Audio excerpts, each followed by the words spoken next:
Olá, queridos e amados irmãos, quero saudá-los com a graça e a paz de Cristo, nosso Senhor. Espero que todos estejam bem.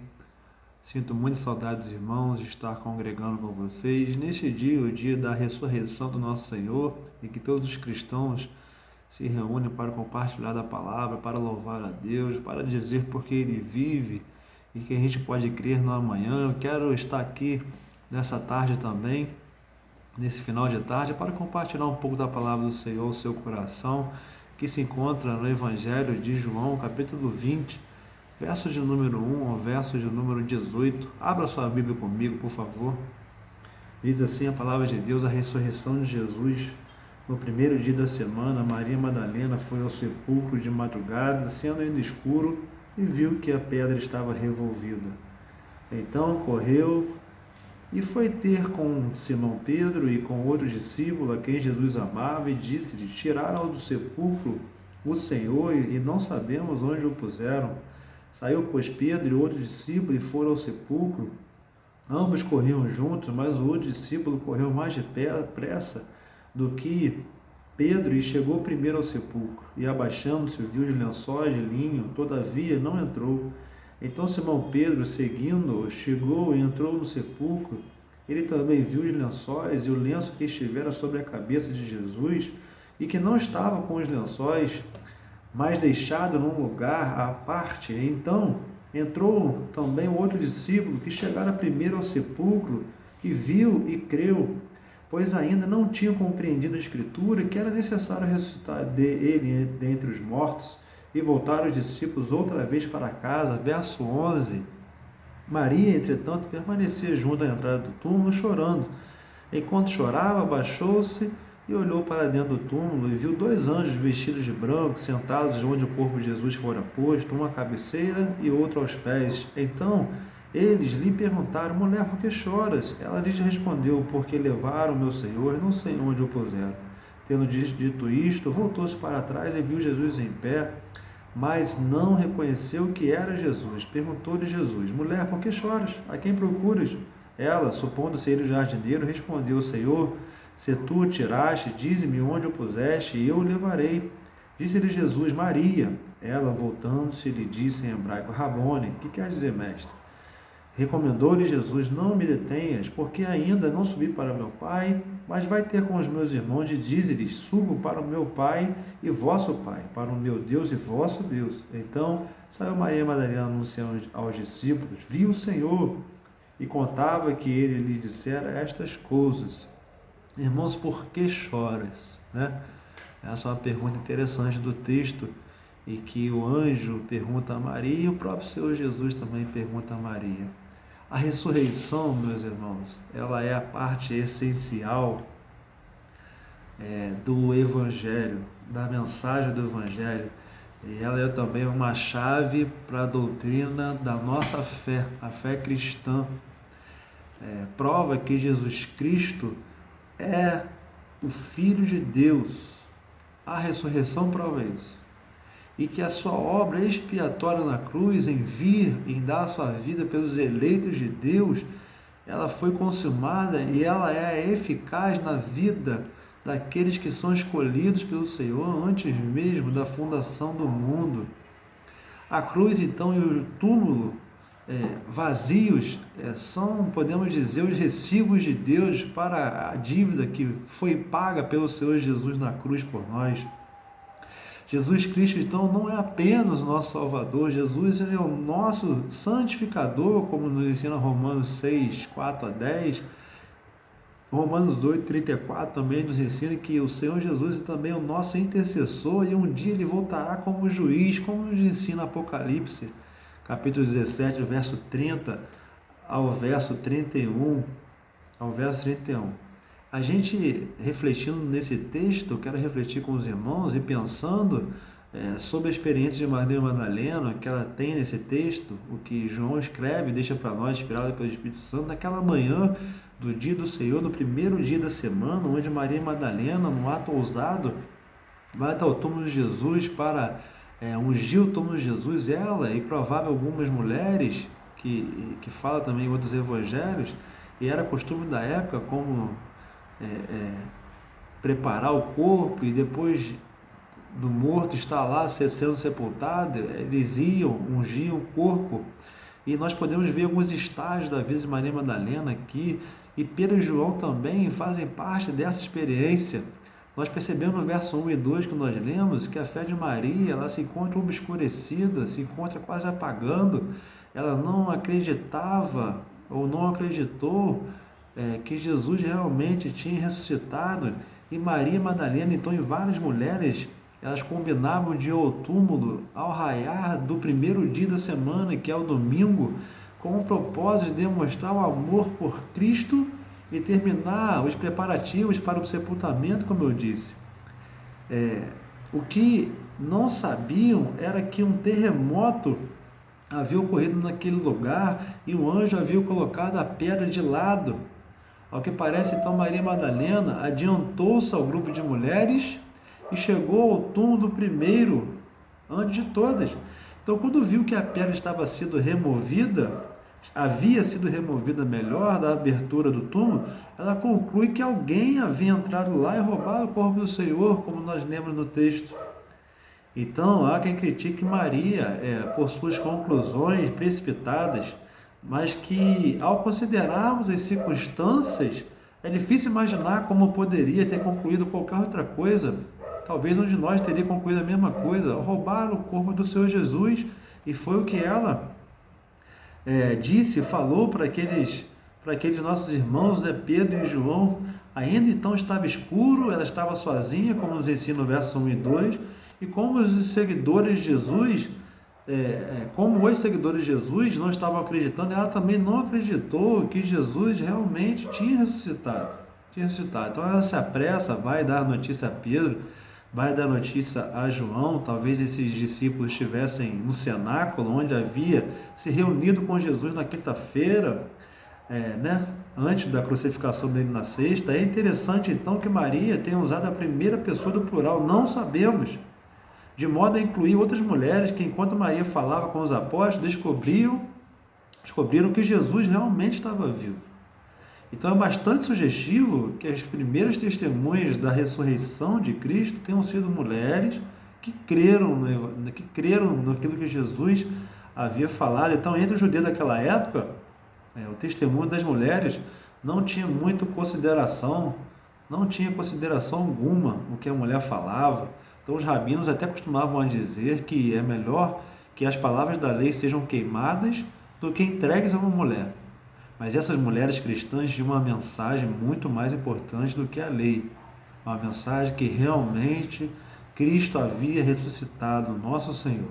Então a fé de Maria não se extinguira totalmente. Havia apenas sido temporariamente obscurecida, quase se apagando, ainda que encoberta, não acreditando naquilo que Jesus tinha falado que ressuscitaria. A luz ainda estava ali, presente entre eles. Então a condição espiritual de Pedro e João também não era muito diferente. Mas logo os três, Maria, João e Pedro, sairiam das sombras, da escuridão da noite para a verdadeira luz e se encontram com o Senhor ressurreto. Do verso 3 ao verso 10, a gente vê um verdadeiro alvorecer da fé. Verso 3 dá a entender que Pedro foi primeiro a correr para o túmulo, mas no verso 4 diz que João chegou primeiro lá, talvez por ser mais jovem, talvez por ser mais vigoroso que o apóstolo Pedro naquele momento, naquela ocasião. Quando João então chegou ao túmulo, teve a cautela de permanecer ao lado de fora e olhar para dentro. Talvez ele desejasse que Pedro estivesse com ele quando entrasse na câmara onde o corpo ficava. O que João viu? O texto diz que João viu e que João creu. Os discípulos, que João viu faixas sobre a pedra sem qualquer evidência de violência nem de crime. Não tinha nada ali que provasse que o corpo de Jesus fora roubado, que algum ladrão havia entrado no túmulo, roubado o corpo de Jesus. Pedro chegou e, como se seria de esperar, num gesto impulsivo, como Pedro era muito impulsivo, ele entra logo no túmulo. Também viu as faixas de linho sobre a pedra, e o lenço para a cabeça enrolado, cuidadosamente colocado de lado. Então, o que a gente pensa aqui, percebe? Que ladrões de túmulo, queridos, de túmulos não desenrolariam assim, com todo o cuidado, né? Deixando tudo arrumadinho. Na verdade, considerando que as faixas eram enroladas com especiarias, seria quase impossível desenrolá-las sem danificar o tecido. A única explicação possível era que Jesus havia passado pelo tecido quando ressuscitou. Quando João entrou no túmulo e olhou para suas evidências, o apóstolo João, ele viu e creu como está no verso finalzinho, do verso 8. Então, ao escrever esse relato, João então usou 3 termos gregos aqui diferentes para ver. Em João 20, verso 5, o verbo significa apenas espiar, olhar de relance. Em João 26, significa olhar com cuidado, observar. O termo viu em João 20, verso 8, quer dizer perceber com uma compreensão intelectual. Então, a sua fé na ressurreição estava nascendo como um novo dia. Como um novo dia. É difícil acreditar, então, que os seguidores de Jesus não esperavam vê-lo sair do túmulo com vida. Afinal, ele lhes dissera em várias ocasiões que ressuscitaria dentre os mortos. Logo no início de seu ministério declarou: destruí este santuário e em 3 dias o reconstruirei. João capítulo 2, verso 19. Então os discípulos se recordaram das palavras de Jesus depois de sua ressurreição. Mas seus inimigos também se lembraram. Em Mateus verso 27, 40, 63 e 27, 64 está escrito lá. Jesus comparou-se então a Jonas, em Mateus 12, 40, em 2 ocasiões, anunciou claramente sua ressurreição no 3º dia. Na quinta-feira de sua última semana de ministério, prometeu novamente que ressuscitaria e que ele se encontraria com seus discípulos na Galiléia. Então, o tipo de fé que João e Pedro exercitaram nesse estágio de sua experiência espiritual, qual o tipo de fé? A fé deles se baseou em evidências. Viram as faixas e tiveram a certeza que Jesus tinha ressuscitado, que o corpo não estava mais lá. Porém, mais eficazes que as evidências para convencer a mente não são suficientes para transformar a vida. Então, nós que vivemos séculos depois desses acontecimentos, não podemos examinar as evidências, né? Pois as provas materiais elas não estão mais lá. O túmulo, as faixas, não existem mais. Porém, temos o registro da palavra de Deus, queridos, que nos faz confiar naquilo que o próprio Deus fez em Cristo Jesus por nós, o ressuscitando Jesus Cristo ao 3º dia. Então, na realidade, era justamente a fé na palavra que Jesus desejava nutrir em seus discípulos. Pedro deixou claro que sua fé não se baseava em suas experiências pessoais, mas sim na palavra de Deus. Está lá na primeira carta, a primeira epístola de Pedro, capítulo 1, verso 12 ao verso 21. Ainda, queridos, os discípulos só possuíam as escrituras do Antigo Testamento, de modo que é elas que João se refere em João, capítulo 20, verso 9. A igreja primitiva não usava o Antigo Testamento para provar tanto aos judeus quanto aos gentios que Jesus Cristo era realmente o Cristo, o Messias, que morreu pelos pecadores e ressuscitou. Então o Evangelho inclui o fato de que Jesus foi sepultado e que Jesus ressuscitou ao 3º dia, segundo as Escrituras, como nos ensina o apóstolo Paulo na sua carta aos primeiros Coríntios, 1 Coríntios 15, verso 4. Que escrituras os apóstolos tinham em mente? Que escrituras? Paulo encontrou indicações da ressurreição no Salmo 2,7. Pedro, no Salmo 16, 8, 11. Pedro também faz referência ao Salmo 110, verso 1. O próprio Jesus usou o profeta Jonas para ilustrar sua morte, o que incluía a parte da mensagem sobre os 3 dias que ele ressuscitaria ao 3º dia. Paulo encontrou uma imagem da ressurreição nas festas das primícias, em 1 Coríntios 15, 20 a 23, o que também incluía o 3º dia. Alguns estudiosos acreditam que o 3º dia, em Oséias 6, 2, também diz respeito à ressurreição. Então, depois da ressurreição, Jesus não se revelou a todos, mas apenas a testemunhas selecionadas que compartilhariam as boas novas da ressurreição com os outros. Está lá em Atos 10, 39 e 43. Então, o testemunho da ressurreição pode ser encontrado nas Escrituras do Novo Testamento e pode ser encontrado também em ambos os testamentos, tanto no Antigo como no Novo, mostram-se coerentes quanto a esse testemunho. Juntos, a lei, os salmos, os profetas, os apóstolos dão testemunho de que Jesus Cristo está vivo. Está vivo. Pedro e João viram as evidências e creram.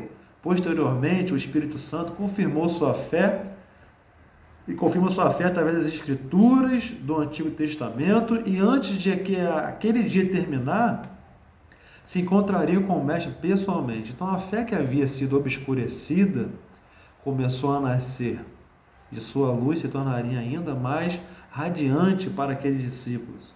No verso 11 ao 18, queridos, quando a gente pensa em Maria Madalena sozinha no jardim, a gente vê literalmente um esplendor da fé, quando a fé ela é acesa. E lá em Provérbios 28, capítulo 8, 17, diz assim: eu amo os que me amam, os que me procuram me acham. Maria amava-se do Senhor e foi logo cedo ao jardim para expressar esse amor. Quando chegou ao túmulo, Pedro e João já haviam voltado para casa, de modo que lhe transmitiram a conclusão de que havia chegado depois de examinar as evidências que encontraram.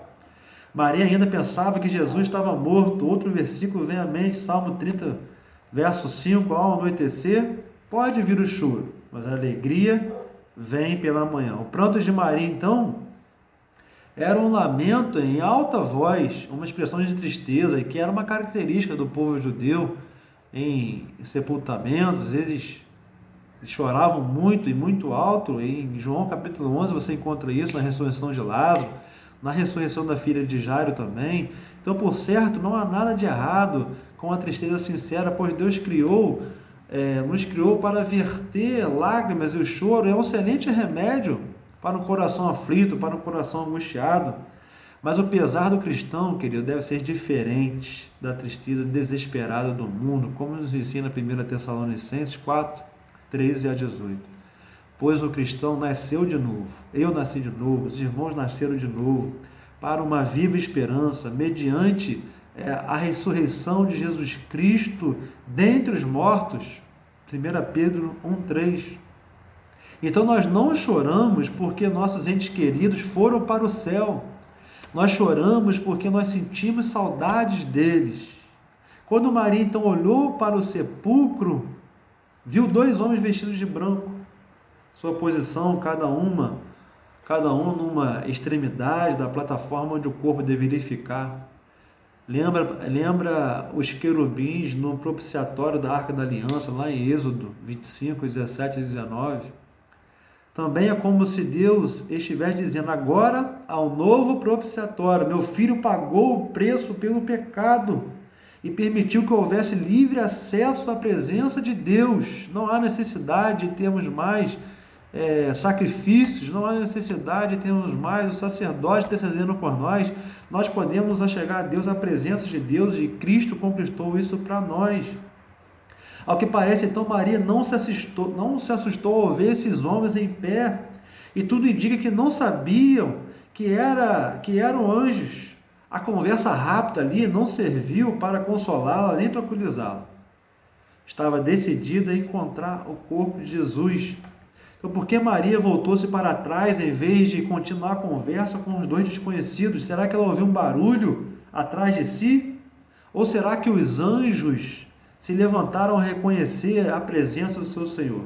Talvez duas coisas aqui, ou nenhuma delas. De qualquer modo, porque Maria se demorou ali no túmulo, uma vez que ela estava certa de que o corpo de Jesus não estava mais ali, porque não reconheceu aquele pecado pelo qual procurava com tanto anseio. Então é possível que Jesus tenha se ocupado dela propositadamente como fez quando caminhou com os 2 discípulos na estrada de Emaús, como nos ensina, está lá em Lucas capítulo 24, 13 a 32. Ainda era cedo e devia estar escuro nessa parte do jardim. Também é provável que seus olhos estivessem turvos de lágrimas. Jesus então lhe fez uma pergunta que os anjos haviam feito: por que choras? Que tristeza pensava. Que tristeza pensar que chorava quando poderia estar louvando a Deus, caso tivesse percebido que Cristo estava vivo. Eu pergunto a você, por que choras? Por que choras? Muitas coisas na nossa vida acontecem, tristezas, angústias, sofrimentos. Eu pergunto a você, por que choras? O nosso Cristo ressuscitou. Nós temos o melhor presente que poderíamos ganhar, e a graça de Deus nos atingiu, o favor imerecido de Deus, e Cristo está vivo e conquistou isso para nós, queridos. Nós temos a salvação eterna. Se alegre, que você possa se alegrar nesse dia, que você possa jubilar nesse dia, que você possa pular de alegria, que você possa agradecer ao Senhor nesse dia. Por que choras?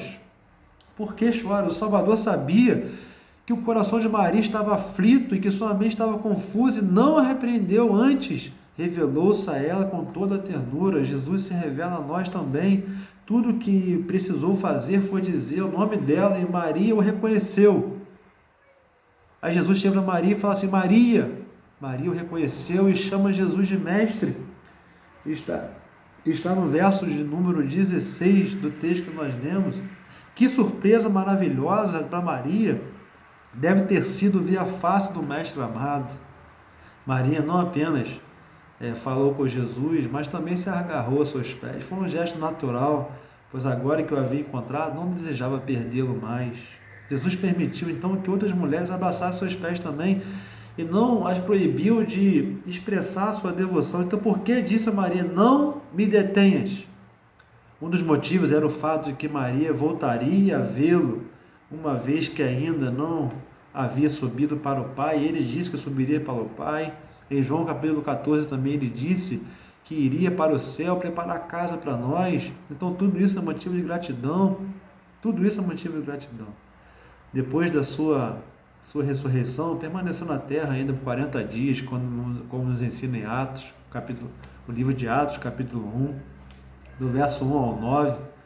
Ele ainda permanece 40 dias com seus discípulos, ensinando a respeito das verdades espirituais, ensinando a respeito do reino. Maria não precisava entrar em pânico. Esse não seria seu último encontro com o Senhor. Outro motivo era o fato de ter um trabalho a fazer. Dizer aos irmãos de Jesus que ele estava vivo e que subiria ao Pai. Ele não se envergonha de lhe chamar irmãos. A meus irmãos declararei o teu nome. Ele havia chamado seus seguidores de servos, de amigos, e aqui os chama de irmãos. Com isso indica que participavam do seu poder e da sua glória. Isso indica que nós também participaremos, que seremos ressuscitados, que seremos glorificados. Jesus nunca usou as expressões nosso Pai, nosso Deus. Seu relacionamento com o Pai era diferente daquele com os discípulos, e teve o cuidado de fazer essa distinção. Dizemos nosso Pai, nosso Deus, pois todos os cristãos pertencem à mesma família e são iguais diante de Deus. Jesus lembrou Maria, e Jesus também lembrou a outros cristãos de que Deus era o Pai deles e que ele estaria com o Pai no céu depois de sua ascensão. E realmente isso aconteceu. Em sua mensagem no cenáculo, Jesus havia lhes ensinado que voltaria ao Pai, em João capítulo 14, a fim de que o Espírito viesse sobre eles. O Espírito viesse sobre eles. Apesar de ser o mesmo Jesus, apenas em um corpo glorificado, o relacionamento não era apenas o mesmo. É preciso cuidado para nos relacionarmos com Cristo segundo a carne. Ou seja, como se ainda se encontrasse seu estado de humilhação. Hoje, ele é o Filho de Deus. Hoje, o Senhor Jesus, o nosso Senhor, o ressuscitado, ele é exaltado na glória e devemos honrá-lo como tal. A familiaridade imatura que algumas pessoas demonstram em público ao testemunhar, ao orar, ao cantar, revela que não compreenderam as palavras do apóstolo Paulo em 2 Coríntios 5,16. Quando João estava com Jesus à mesa, reclinou-se junto ao peito do mestre. Mas quando João viu Jesus na ilha de Patmos, em Apocalipse, caiu aos seus pés como morto. Apocalipse 1,17. Maria não apenas então, queridos, relatou o fato de que Jesus havia ressuscitado e de que ela o havia visto pessoalmente, mas também transmitiu as palavras que ele havia lhe dito. Vemos mais uma vez a importância da palavra de Deus. Maria não tinha como transferir a sua experiência àquele grupo, mas ela poderia compartilhar com eles a palavra, e a fé vem pela palavra. Romanos 10,17. O Cristo vivo compartilhou a sua palavra viva.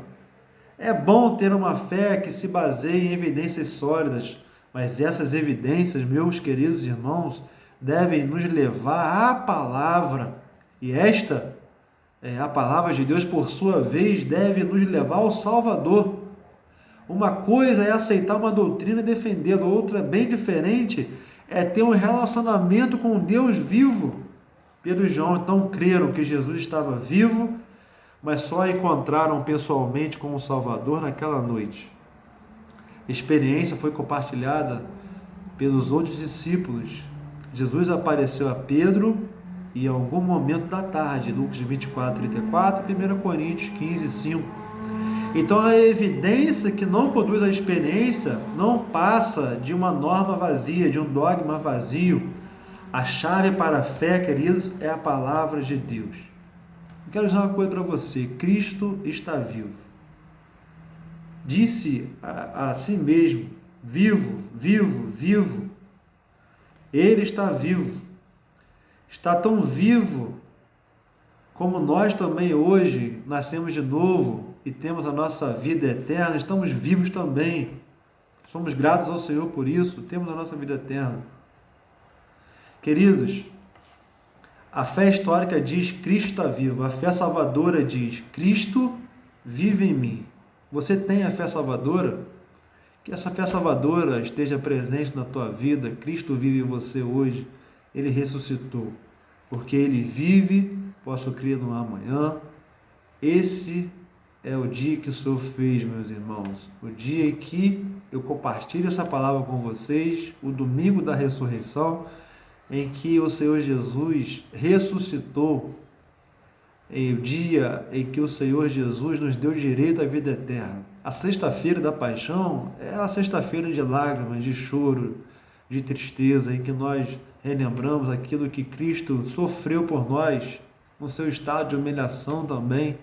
Mas o Senhor Deus, no terceiro dia, o exaltou sobremaneira, o ressuscitou dentre os mortos e também nos deu esse direito. Que você seja grato ao Senhor. Que você feche seus olhos nesse momento. Eu quero orar pela sua vida, quero louvar o Senhor pela tua vida, louvar o Senhor pela minha vida, e que possamos ter uma semana abençoada na paz de Cristo. Que o Senhor te abençoe, te guarde e proteja de todo mal. Feche seus olhos, vamos orar. Senhor, nós louvamos ao teu santo nome e oramos em nome de Jesus, nosso Senhor, nosso Salvador, pela mediação dele, Pai, e que nos achegamos à tua presença nesse momento.